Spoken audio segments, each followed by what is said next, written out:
Have you ever seen all of the Disney movies chronologically? Oh, no. I'm not talking about production order. I mean in order timeline-wise. As in, starting with Dinosaur and ending with Treasure Planet. It's the best way to watch the movies. I said in a tweet as a kind of offhanded joke, and then that tweet got a lot of attention. And I was all like, oh no, I have to make this a video now, don't I?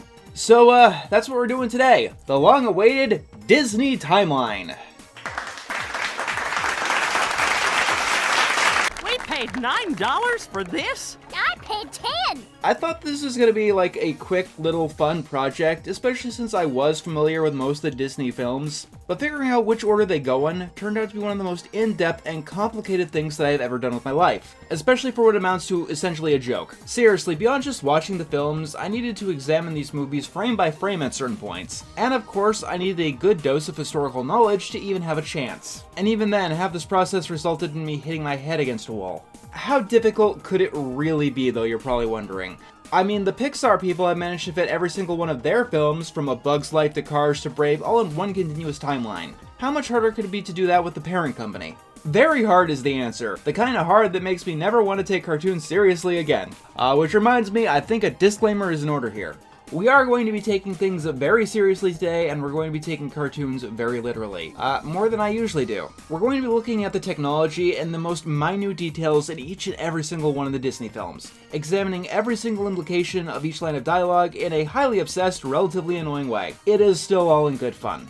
When I say that Chicken Little probably happened earlier than you expected, or Aladdin happened way later than you expect, and you think that's totally crazy and couldn't have possibly happened in the years that I'm going to say they did, that's absolutely fine. This is all just fun game theorizing. Especially because you're never going to get a 100% absolutely satisfactory answer. And Aladdin is actually a good example as to look at exactly what I'm talking about. Many of the Disney films are highly anachronistic.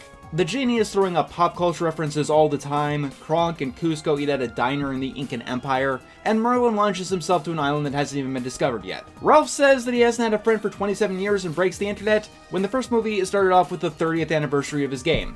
Yeah, for 27 years I was a total zero without any friends. A lot of Disney films have little things like that. Most of these examples come from jokes and from magic.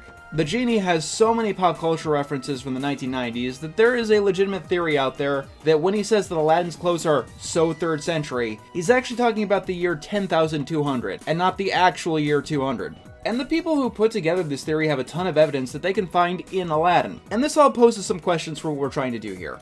If we're trying to put these movies on a relatively serious objective timeline, what do we do about moments like this? Because feelings are important here, and I personally don't feel that Aladdin should take place in the far future. I think that most people would agree that the movie doesn't feel like it should take place then. The easiest answer is to say not to include evidence from magical characters like this. The genie is enchanted, and he's probably a time traveler or whatever, or can at least see the future. And that's a great plan from the start, but it has a few hiccups. In the song Prince Ali, the genie creates a helium balloon of a giant ape. Helium balloons like that didn't exist until the 1840s, and parade balloons weren't really a thing until the 1900s. But it is created by the genie, and the genie is a magical character, so we shouldn't really include that, right? However, all of the characters watching the parade are treating this balloon like it's totally normal, like they've seen this kind of thing before. Then again, this is a world where magic exists, so they've probably seen something magical before. This gets further complicated with this character here. This is the merchant,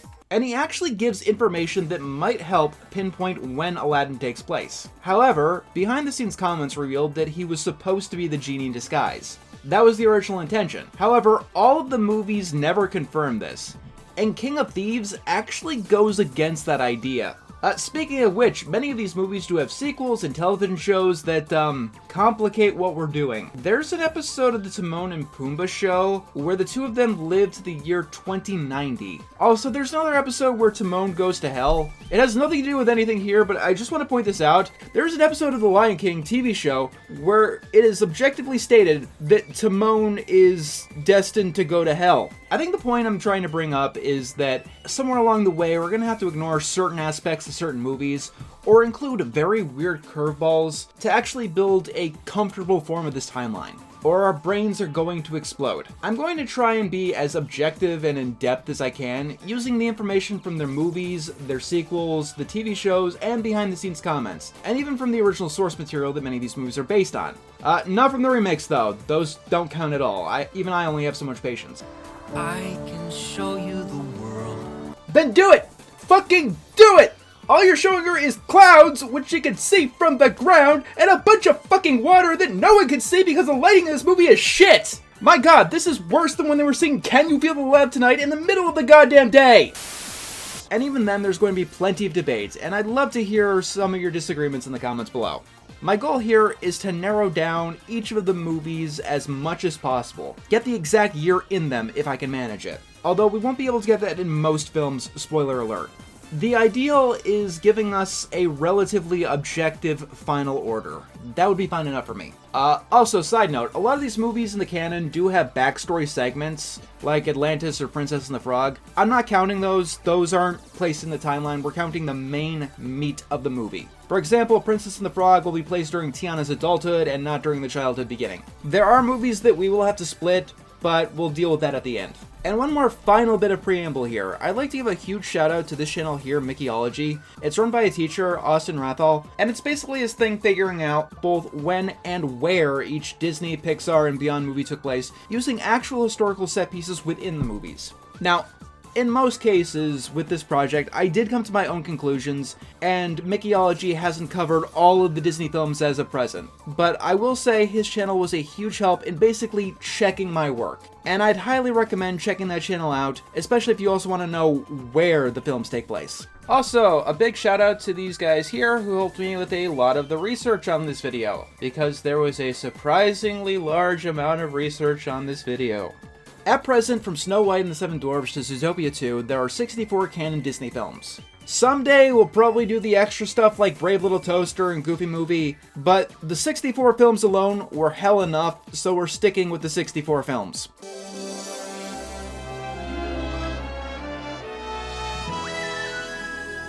Let's start with a few gimmies, because luckily for us, some of the Disney films do make things a bit easy. They're upfront with exactly when they take place. Back to my original tweet, Dinosaurs about the extinction of the dinosaurs. And while there is one film that kinda sorta does challenge its status as first place, I feel very safe in saying that if Dinosaur isn't at the beginning, it's going to be very close to the start of our timeline no matter what else we do. Disney doesn't have many stone punk films in the works, and we don't have to think about the Croods today. Meanwhile, Treasure Planet, despite the clearly 1800s inspired boats, is directly about spacefaring and going to distant alien worlds, dealing with obstacles like black holes. I mean, technically speaking, it is retro-futuristic, but it doesn't even take place in a future version of even our reality. After all, ain't no one breathing in space without equipment like ever. While you could probably argue on some level that it might fit in with when the book came out, the vibes say that this should probably be the very end of our timeline, the finale. It's very clearly far future. Also, a lot of other people who have attempted to do this timeline thing have said that Treasure Planet takes place in the 101st century. Personally, I've never been able to find anything to substantiate that specific number. Like, there is no specific year or anything like that in the movie, or the video game is based on the movie for that matter.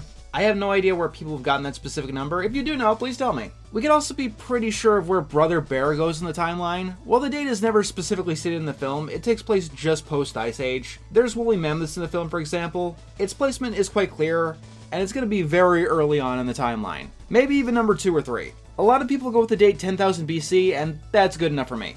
Now, a few of Disney's films are kind enough to tell us exactly when they take place. For example,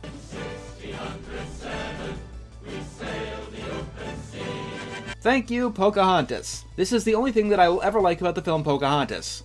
Atlantis The Lost Empire states that it takes place in 1914, Aristocats 1910, and The Great Mouse Detective 1897. A few other movies do take place in an objective stated year, but they have that year hidden somewhere within the film. One of the newspapers about Dumbo has the date of 1941. A newspaper also reveals that the main bulk of Princess and the Frog takes place in 1926. The copyright date on the Wreck-It Ralph arcade machine is 1982, and they're celebrating their 30th anniversary of the game, so that movie takes place in 2012. In Ralph Breaks the Internet, we learn that Calhoun and Felix have been married for 6 years, placing it in 2018. A calendar in Oliver & Company reveals the movie takes place in April 1988. The magazines that Bolt and Penny read in the movie are dated to 2008, so the movie takes place in the year that it came out. Robin Hood explicitly takes place during the reign of Richard the Lionheart, a 10-year period. 1189 to 1199. In Sleeping Beauty, Prince Philip is apt to remind everyone that it's the 14th century. Ideally, I like to narrow down these films to a time frame shorter than 100 years, but as for now, the 1300s will work. The deed that Alameda Slim signs in Home on the Range is dated 1889, and the adoption paper that Nami signs in Lilo and Stitch states 22nd of September, 2001. Yes, really. It is probably a good thing that they changed the climax of the film. That would have been very awkward in hindsight. Behind-the-scenes material also reveals a few other movies' temporal locations. The director of Encanto has full-on confirmed that the movie takes place in 1950 via these tweets. Antonio was 5 in the events of the movie, and he would have been 78 in 2023. 78 minus 5 is 73, and 73 years before 2023 was 1950. While Raya and the Last Dragon takes place in a totally fantastical world, the book The Art of Raya and the Last Dragon pinpoints its relative time frame to between the 9th and 12th centuries. That's technically a span of 400 years, which is a lot more than I'd like, but I'd actually be more annoyed if there weren't actually very few other Disney movies that could reasonably be in that time period. And yes, we'll talk about all of the other medieval films later. On that note, Wish was designed to be a prequel to many of the other Disney fairy tales. It can't be before all of them, but it does need to be before pretty much any film that was made when Walt was alive. Most sources I can find puts it specifically in the 12th century. Mind you, I can't find a primary source, but that seems to be the universal consensus. I think it can go after Raya since that's full fantasy and not a fairy tale like Snow White or Cinderella. Frozen's placement was determined by the short Frozen Fever, released in 2015 after the movie. In the short, Elsa is throwing Anna a birthday party, and within it we see a map of Arendelle, presumably at the present day. In the corner, we see the Roman numerals MDCCXL, or in Arabic numerals, 1840. This actually lets us knock off 3 movies. Besides Frozen and Frozen 2, Rapunzel and Eugene make an appearance at Elsa's coronation, so Tangled could have only happened a few years prior to the events of Frozen 1.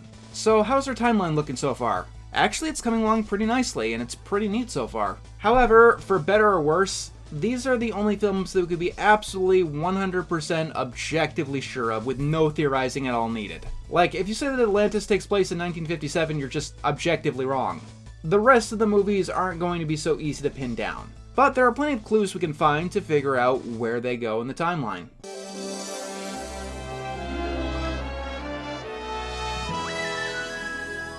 A few of the Disney films are based on books or other pieces of fiction that have explicit canonical dates, or at least explicit publication dates, that the films seem to go out of their way to stick to as much as possible. The book The Hunchback of Notre Dame is set during 1482, and there's no reason to assume that the movie can't, a couple of anachronisms aside. The Jungle Book takes place in 1894, and considering that most of the book takes place in the jungle, that's the best date that you're going to get. Speaking of which, the book Bambi: A Life in the Woods was published in 1923. And that is basically the only way you have to place it. There are very few other clues within the movie or even its sequel. We don't even see the gun that killed Bambi's mom, so that can't be used to date it. The tents in the hunter's camp towards the end are super crude and give us basically no information. Word of God only really says that the movie takes place in Maine, as opposed to the book taking place in Central Europe.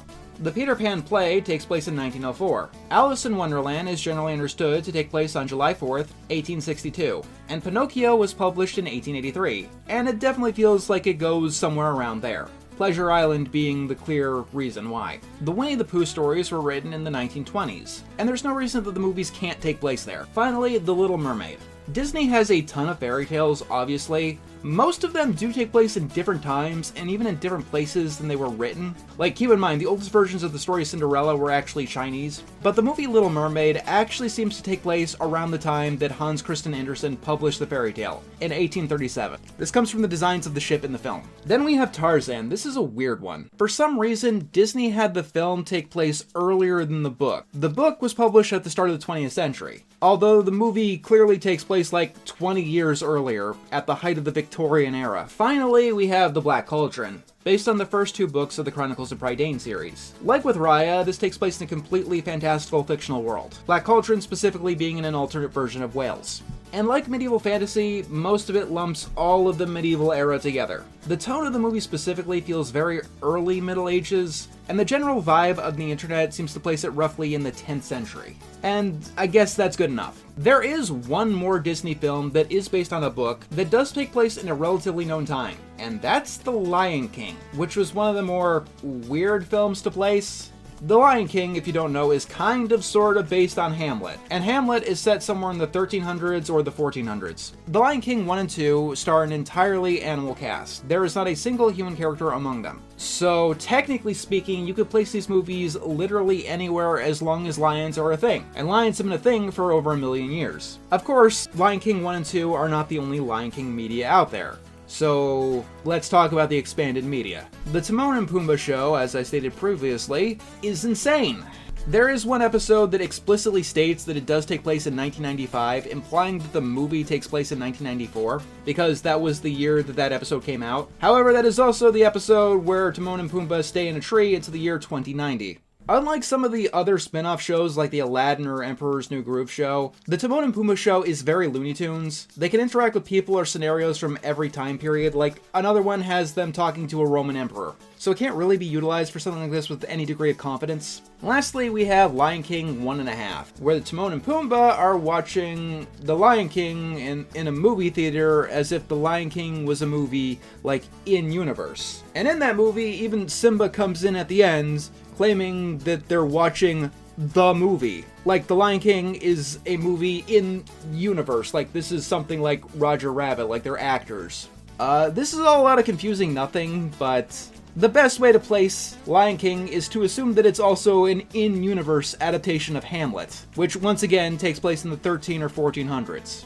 I don't even know what I'm talking about anymore. This whole thing is just frying my brains, and we're just getting started. I am putting Lion King in Hamlet time, and this is why. I mean, at the very least, the vibes fit, right? Late Middle Ages.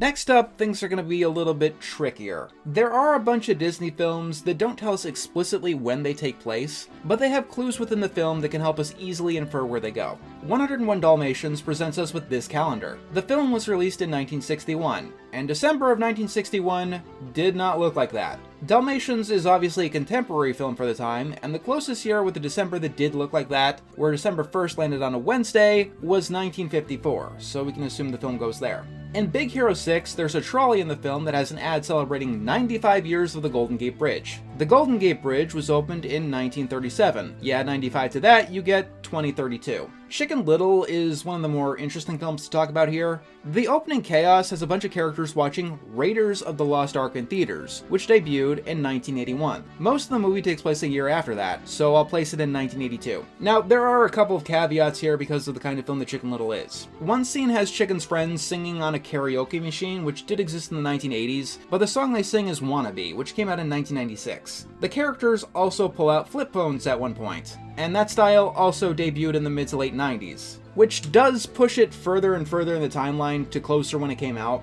largely because the movie is so filled with pop culture references and the type of jokes that it wants to tell. Which decade you place the movie in, the 80s or 90s, does depend on the references you want to keep and the ones that you want to ignore and throw into anachronism. In my opinion, the overall film feels more 80s than 90s. First of all, Wannabe is super easy to excuse. It feels kind of like Lord Farquaad singing Still Alive, a song that didn't exist in the time period that Shrek took place in. It feels like it's a little bit supposed to be anachronistic to an extent. Most of the songs in the film are pretty anachronistic. Underneath the plot, though, Chicken Little's hometown does have that small town feel that is pretty trademarked to the late 20th century. The architecture of his city comes across as pretty quaint. Also, there are the glass soda bottles that are integral to the plot. I don't know about you, but I've never been able to get a glass soda bottle out of a vending machine in my entire life. Apparently, they stopped being commonly available shortly before flip phones actually debuted. That being said, cell phones were actually available in the 1980s, although they were obviously so much rarer than they would come to be in the later decades. However, what made me make my final decision here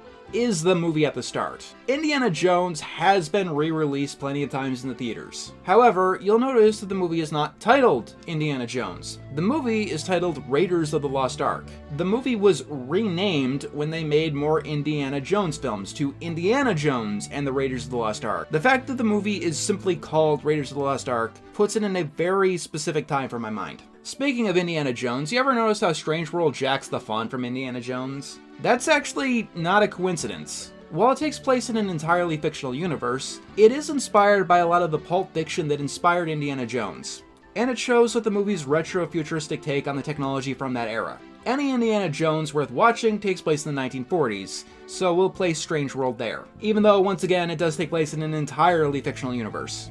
Moana and Moana 2 take place objectively in a point in Polynesian history called the Long Pause, where for some unknown reason, they stopped expansion and exploration of the Pacific Ocean. That sounds like it's perfect for pinpointing exactly when Moana takes place. The problem is that that's at least 1,000 years. I say at least 1,000 because there's a bunch of different sources I could find that all said different numbers with at least 1,000, from 1,300 to 2,000. No matter what though, the sources usually say that it started somewhere around 1,000 BC. So the question, where are we placing this one? The start of this era, the middle of it, closer to the end? I mean, the plot of the movie makes it seem like this takes place towards the end of this era, but there is one scene in the movie that makes me place this more towards the beginning, or at least the end of the beginning. During the song, How Far I'll Go, Moana places her stone on a cairn, and every chief on the island before her has placed a stone there. There are 16 stones that we can see, and Moana herself places the 17th. If we assume that this tradition started when the Long Pause did, we can vastly narrow down the time period of the movie. Everyone's chieftainship is obviously going to be a different length, but I'd say 25 years on average is probably a safe bet. It'll give us a ballpark at least. And if my math is correct, that'd be 425 years total. So I think it's safe to put the Moana films somewhere in the 6th century BC. The explicit year A Lady and the Tramp is never stated within the movie.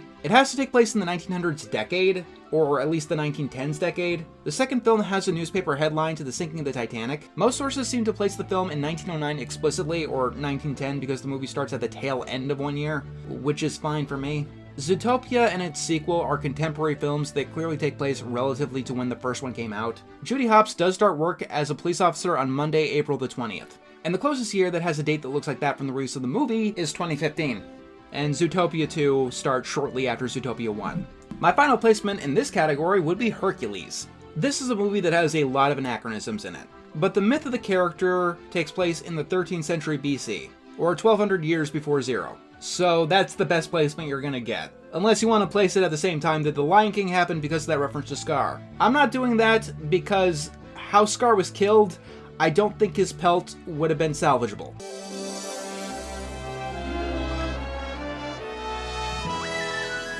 Just a second. There we go! That is much more appropriate. And now it's time for the hard ones. Meet the Robinsons is interesting because it takes place in 2 separate time periods. I'd say if you want to watch these films in quote-unquote chronological order, you should probably place this one where the present day in the movie goes. So, when is the present day in Meet the Robinsons? A lot of people say that it's 2007 when the movie came out, and the future is 2037. I disagree with this. First of all, the years in the movie are never stated outright. The distance between the two times is also never actually stated, although 30 years is probably a safe estimate. Yeah, seriously, it's never mentioned on screen, behind the scenes, or even in the source material.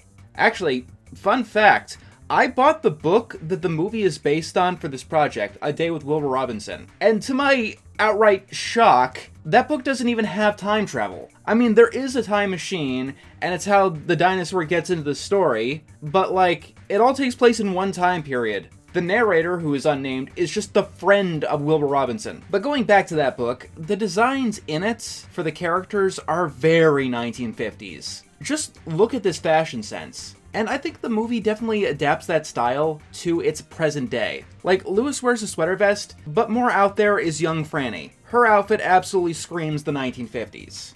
And there are little stylistic touches all throughout the present day in the movie that makes it look like it takes place in some semblance of the 1950s. The toaster that Lewis uses has a rounded design, which was popular in the 50s. There's also the poster in the background for a schlocky sci-fi movie that also fits in the time period. Of course, if you do want to say the present day of Meet the Robinsons is in the 1950s, there are a couple of problems you're going to run into. Like the EpiPen. Those are mid-80s at the earliest. The periodic table in Lewis's class also has larynxium, which was discovered in 1961. Also, Lewis's invention here has a very 1990s CD player. And also, the cars in the film are very reminiscent of 1980s designs. No matter which way you take it, it seems that Meet the Robinsons is very anachronistic and deliberately so. Also, they go into the future, and that future doesn't look like anything before the movie came out. Like, even 50 years after the 1950s, time doesn't look like that at all. Alternatively, if you assume that the movie takes place when it came out, there are a ton of funny little coincidences that I brought up in my original review of Meet the Robinsons all those years ago. Like, Goob has a unicorn binder, which would be right at the height of bronies, a few years after the present in the movie. He tells his younger self, "Don't let it go," in a way that you can only get from a man who has been thoroughly disappointed by Frozen 2. Like The Lion King, though, I think this is going to be another movie where you're never going to be totally happy about where it's placed. I'm going with vibes, and even I'm not totally satisfied with its placement, but I think it fits most in the 1950s. I totally get other people not putting it here, but I just can't get around the aesthetic of the film, along with the source material. I'm just going to choose to ignore the anachronisms like I did with Chicken Little. But what about the future in the movie?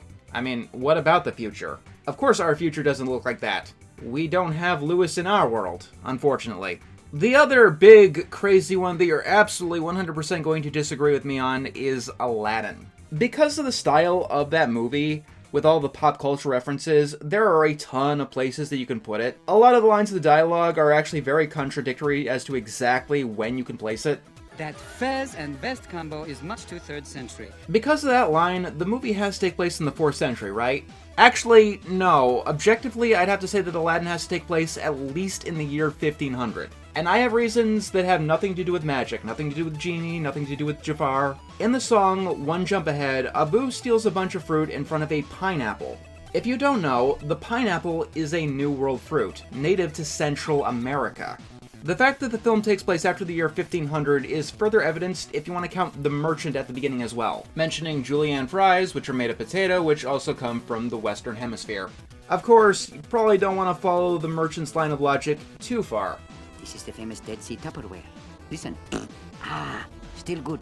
Tupperware was released publicly in 1946. And once again, this man is the genie in disguise, and perhaps we shouldn't take his evidence too seriously. The pineapple, though, has nothing to do with magic at all. There are many reasons that Aladdin was the toughest film to place in the entire timeline. I had several friends helping me out with this, and no one could figure out exactly when Aladdin should go. Largely because the movie has things like this. Well, Alibaba had them 40 thieves, Sherazade had 1,000 tales. So Aladdin is a story in one of Shehrazade's 1,000 Tales. Also, the genie turns him into Alibaba, and in one of the sequels he meets the 40 thieves.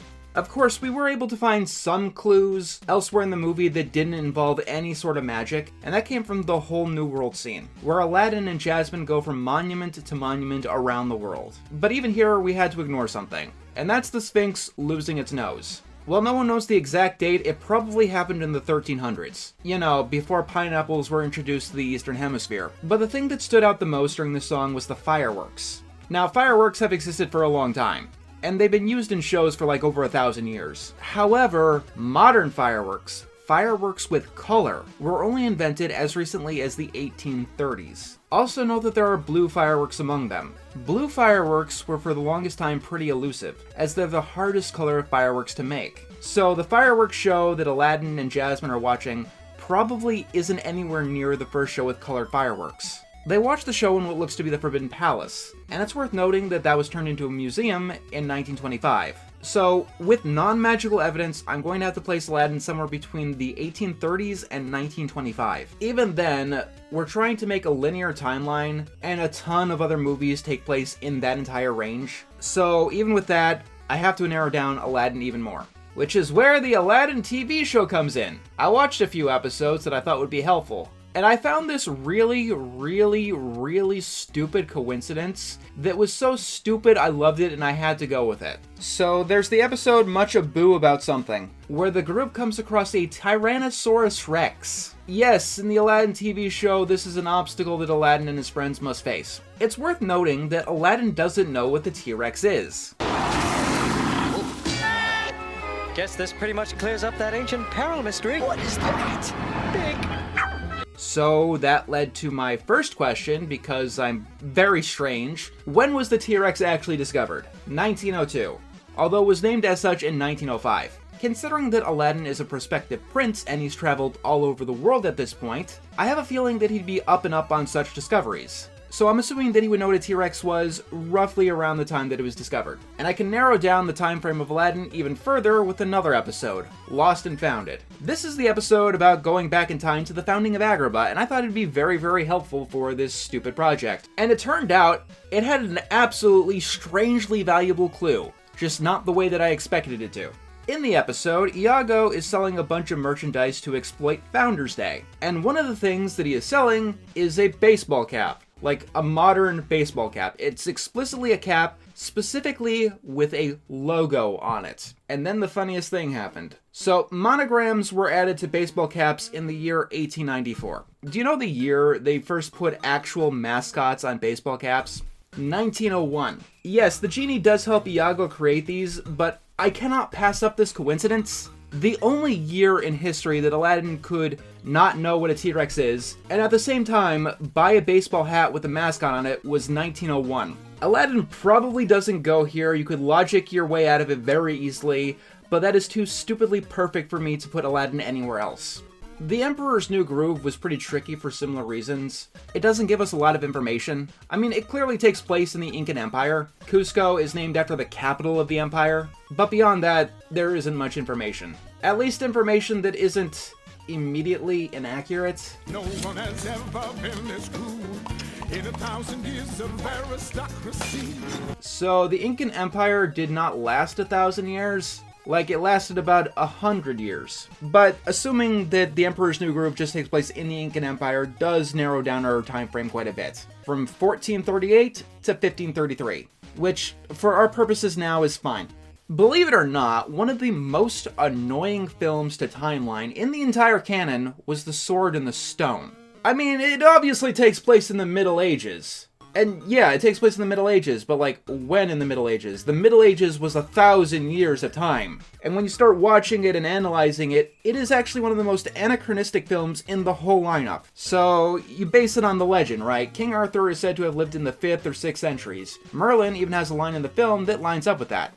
I can't wait for the London Times. First edition won't be out for at least, 1,200 years. The problem is that the film couldn't have possibly taken place so early. There's jousting in the movie, which didn't even begin happening until long after the turn of the millennium. And you know, the film has shit like this. If the boy goes about saying the world is round, they'll take him for a lunatic.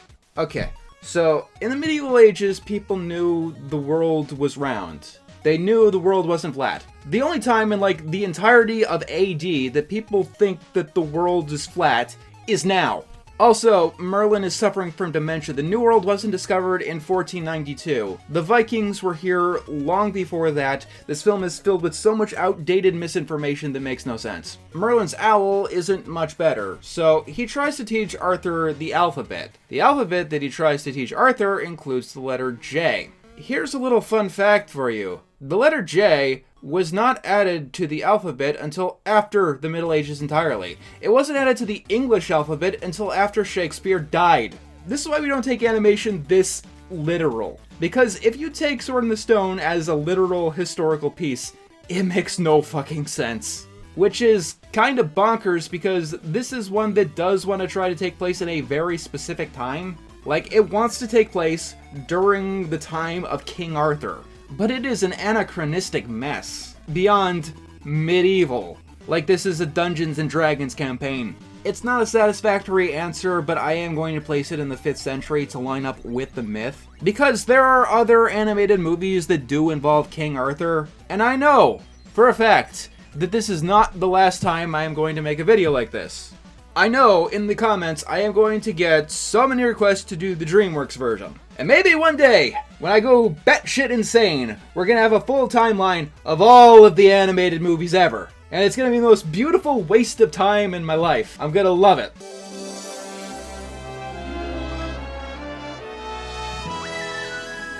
As I stated beforehand, I am no expert in history, not by a long shot. And so there were a bunch of films that I was absolutely hopeless in figuring out when they took place, interpretation or otherwise. Starting with Mulan.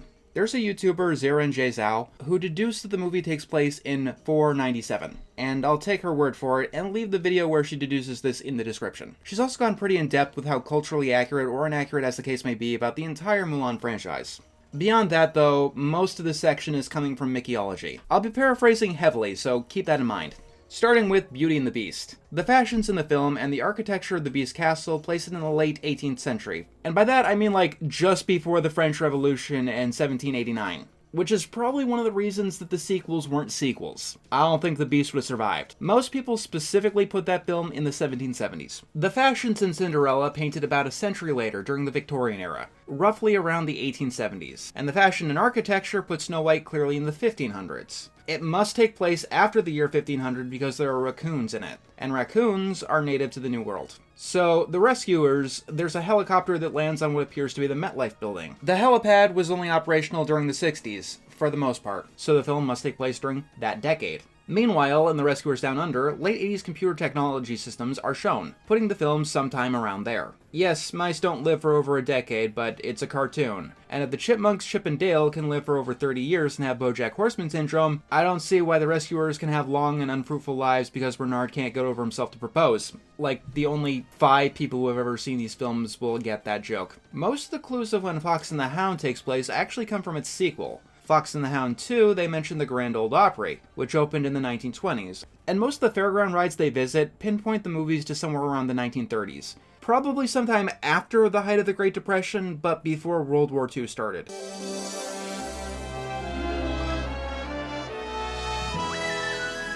And finally, the most tedious, annoying part of this whole project, because we essentially have to start over. There are only 8 films left in the canon. The package films. Disney's anthologies. And 2 of them we're probably going to have to discount. Saludos Amigos and Three Caballeros. These are movies that I don't think that anyone watches for entertainment anymore because they're like, not real films? The history of these 2 movies is more fascinating than what they actually are. So during World War II, several Latin American countries had ties to Germany, but Disney characters were popular in Latin America. So the government funded Disney to make these 2 films as a sort of goodwill mission. Saludos Amigos has the Disney characters basically hosting cartoons in South America. It's also interspliced with the Disney artists taking a tour around South America. And it's also so short, it almost doesn't technically qualify as an actual feature-length film. Feature length is 40 minutes and Saludos is 42. And while just being a series of shorts in and of itself wouldn't disqualify a film for me, they're all focused on location and not time. The only one you could even remotely argue you could place in a time period is the one with Cowboy Goofy. Three Caballeros is not too different, except half of the movie is just dancing. Do you guys mind if we just not count these 2? Like I said, I don't think most people go out of their way to watch these films anyway. And unless you're marathoning all the Disney films, there really isn't much of a reason to watch them. Personally, I would recommend skipping these 2 before some of even the bad ones, like Black Cauldron. These movies had a clear purpose, and that purpose isn't really relevant in the present day. But if you absolutely have to place them, put them in the years they came out, I guess. So, let's talk about the other 6 films. Which are a different type of annoying. 2 of these films are Fantasia, 2 of them are full compilations, and 2 of them are simply 2 short films stitched together. The last category is the easiest, so we'll start with that one first. The Adventures of Ichabod and Mr. Toad is the absolute easiest of all of these to place. It consists of 2 shorts, The Legend of Sleepy Hollow and The Wind in the Willows. Sleepy Hollow canonically takes place in 1790. Meanwhile, The Wind in the Willows was published in 1908, which is good enough for me. Fun and Fancy Free is split between Bongo and Mickey and the Beanstalk. Bongo is really easy. It looks like the sequel to Dumbo, so we'll place it just after Dumbo. Mickey and the Beanstalk is a bit harder to place, but there are a couple of clues within the film. First of all, Willie the Giant here has a sandwich, which means that the film has to take place after the year 1762. Honestly though, I'm just gonna put it in the early 1800s because, like, Fun and Fancy Free is one of my least favorite of all the Disney films, and I don't like thinking about it. Okay, fun fact, this isn't relevant to anything at all, but I have to bring this up because it's just so hilarious in hindsight to me. My parents actually didn't let me watch the specific film. Fun and Fancy Free was actually forbidden for the kids to watch. And because of that, I thought it was like all fucked up and full of adult content like the other films they wouldn't let us watch. When, no, Fun and Fancy Free was actually just really boring and annoying and stupid. Some people like it, I know that for a fact, but watch it at your own peril, I guess. Anyway, the harder ones. Because the other films have so many smaller segments in them, we're gonna be going quick.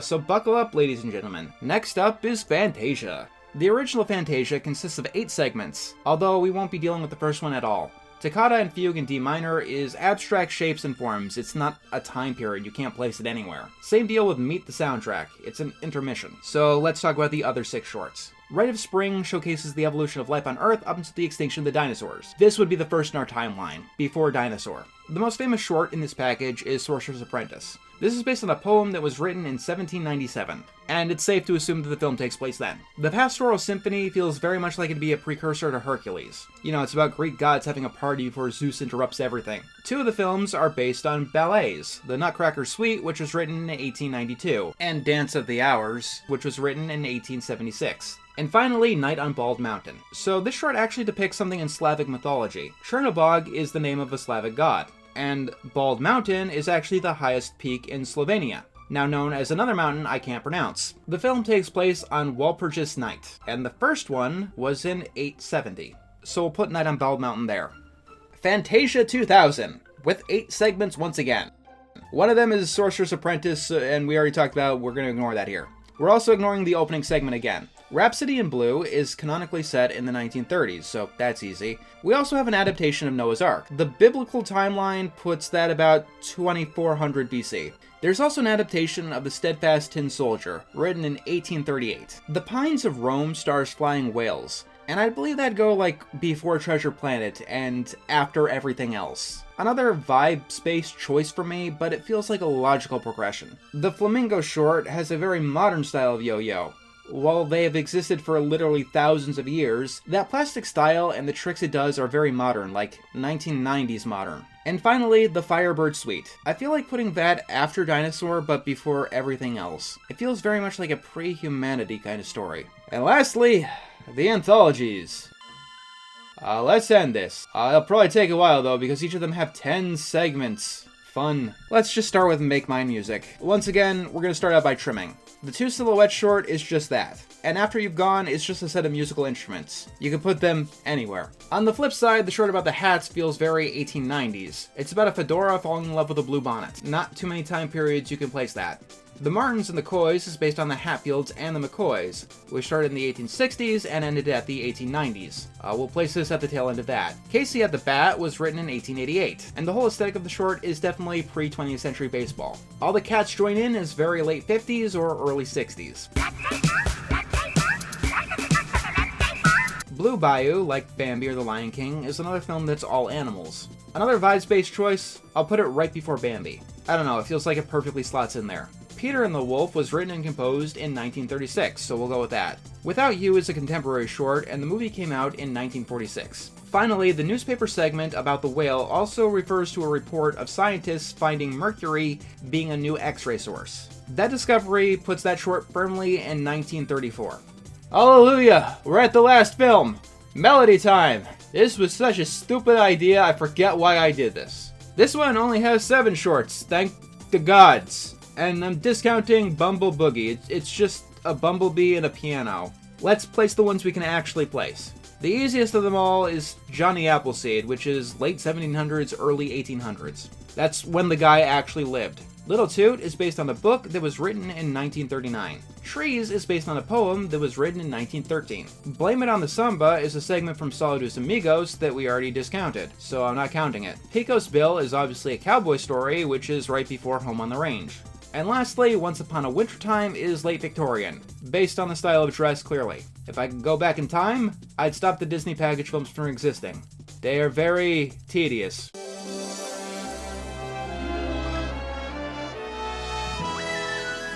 So, you want to watch the Disney films in order, true chronological order. How do you do it? Hell if I know. This has just been a bunch of weird ridiculousness. And at the end of the day, it's all opinion. But if you'd like to know my opinion with what I've been able to infer, here's history according to Disney, according to me. We start out at the very beginning of time, understanding how life arose with the Fantasia short, Rite of Spring, which ends with the dinosaurs getting nuked, which we see again in the movie Dinosaur. Next up, I throw in the Firebird Suite from Fantasia 2000, and honestly that flows very nicely into Brother Bear, which takes place at the tail end of the Ice Age. Disney doesn't seem to have many stories to tell in prehistory, so it looks like we're off to the Bronze Age and the Age of Myth, starting with Noah's Ark from Fantasia 2000, and the Pastoral Symphony from the original Fantasia. Back to full movies with Hercules, which, despite how anachronistic it is, does take place super early in the timeline. This is followed by the 2 Moana films. And this era is rounded out with Mulan. Then we're off to the Middle Ages, starting with Sword in the Stone. We round off that movie with a much more beautiful project, The Night on Bald Mountain from Fantasia. And from that greatness, it's sad times because then we have to watch The Black Cauldron, and Raya and the Last Dragon, and then Wish. Maybe this is why this is a terrible idea. Not because you can never get a satisfactory answer, but you're going to be watching 3 terrible movies in a row. Luckily, things improve very quickly with Robin Hood saving us. And then Sleeping Beauty, which is one of my favorites of the pre-Renaissance films at least. Here's where I'd put Lion King, but I wouldn't disagree if you put it literally anywhere else. From there, we're jumping hemispheres and taking a brief look at the West with Emperor's New Groove, before jumping back to Europe with Hunchback of Notre Dame, which apparently technically could have literally happened simultaneously, which, you know what? Fuck it, it's canon. Yzma and Kronk were at the Mud Hut while Frollo was having trouble with the fireplace. These 2 things happened at the exact same time and you cannot convince me otherwise. Rounding out this era is Snow White and the 7 Dwarfs. Speaking of which, Pocahontas happens next, and we don't talk about Pocahontas. Nothing happens for the rest of the 1600s in Disney history, and even most of the 1700s until the 1770s, where Beauty and the Beast happens. Then we get a series of a few shorts. Legend of Sleepy Hollow, Sorcerer's Apprentice, Johnny Appleseed, and Mickey and the Beanstalk. And then we're at Little Mermaid in 1837. And in 1838, we're watching The Steadfast Tin Soldier from Fantasia 2000. Roughly at the same time as both of these, it's Princess Rapunzel's 18th birthday in Tangled. She does her quest and is able to attend Elsa's coronation in Frozen. And Frozen 2 happens, but we don't talk about that one either. Now we're in the Victorian era with Alice in Wonderland. The next ones in our timeline are Cinderella, Pinocchio, Tarzan, and finally, Once Upon a Winter Time. Also, Casey at the Bat happens at the same time Tarzan is learning to ride a bicycle through the jungle. It's also very weird to think about this, but while the Victorian era was going on, cowboys were going on here in the States. So we have Pico's Bill from Melody Time and then Home on the Range. Also, then the Martins and the Coys happens from Make Mine Music. Jungle Book is also around this time, as well as the Two Hats short from Make Mine Music. And we're going to round out the 19th century with The Great Mouse Detective. Next, 1901, Aladdin. Probably the wrong place to put it, doesn't flow in our story at all, I don't care. That's where Aladdin goes for me. Then we jump from Peter Pan to Wind in the Willows, from Lady the Tramp to The Aristocats. Then we follow that up with the poem about the trees. Finally, we're up to Atlantis the Lost Empire, which is interrupted by the Blue Bayou short from Make Mine Music. Next up is where I put Bambi, the 1920s. That's also where the Winnie the Pooh movies go, and Princess and the Frog. Then we're off to the 1930s. I did put quite a few films here, and it's hard to decide their exact order. I guess you start with the Whale opera singer from Make Mine Music, then Peter and the Wolf, and Rhapsody and Blue from Fantasia 2000, then Fox and the Hound, and finally Little Toot from Melody Time. The 1940s begins us with Dumbo and then Bongo. Then Strange World in an alternate timeline. Without You, I'd also put in this era. And if you really have to put Saludos Amigos and Three Caballeros somewhere, this is the place you put them. Encanto is canonical to 1950s, and Meet the Robinsons I interpret as 1950s. Next up is the All Cats Join In short. 1954 gives us 101 Dalmatians. The Rescuers take place in the 1960s. And then we're jumping off to another movie, Chicken Little, before going back to the Rescuers with Down Under. The only things that take place in the 1990s are the Flamingos of the Yo-Yo short and a Goofy movie. I know that a Goofy movie was not part of this timeline project, but in case you were curious, a Goofy movie goes in the 1990s. My brain is beyond fried. Anyway, turn of the millennium. There's actually a surprisingly few movies left. Lilo and Stitch in 2001, Bolt in 2008, Wreck-It Ralph in 2012, then the Zootopia movies, Ralph Breaks the Internet 2018, our last short film, the one with the floating whales from Fantasia 2000, and we all cap it off with Treasure Planet. You know, until Disney Film makes a film about the apocalypse. Again. At present, their next film is Hex. I have no information about it, but I'll probably tweet and add it to the timeline when the time does come if you're curious, and pin it to the comments below. Speaking of which, please comment and like and subscribe, and tell me exactly what your timeline would be and where I was absolutely crazy with this. This video was a joke, and for a joke, it took me weeks of work. The lesson here is that telling jokes has consequences and you should never do it. You will die. Friends don't let friends tell jokes. It's a joking hazard. Anyway, yes, I'll probably do the DreamWorks timeline by the end of the year. Goodbye!